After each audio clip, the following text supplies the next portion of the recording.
এটি দুর্ঘটনায় বিড়ালের শখের ব্যাগটি নষ্ট হয়ে যায়। এতে সে অনেক কষ্ট পায় এবং সকলে এটি দেখে অনেক হাসাহাসি শুরু করে।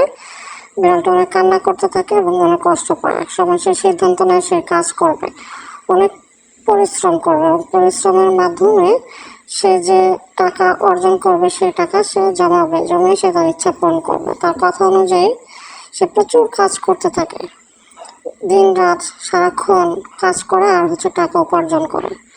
কখনো দেয়ালে ড্রিল করে, কখনো এসির কাজ করে। এভাবে সে টাকা উপার্জন করতে থাকে। এভাবে কষ্ট করতে করতে এক সময় দেখা যায় সে প্রচুর টাকা জমিয়ে ফেলে এবং সে তার অর্জিত টাকা দিয়ে একটি সুন্দর একটি বাইক কিনে ফেলে এবং সে তার গেট আপ পরিবর্তন করে নেয় এবং তাকে দেখে যারা হাসাহাসি শুরু করছিল একটা সময় তারা তাকে দেখে গর্ববোধ করে এবং হিংসাবোধ করে।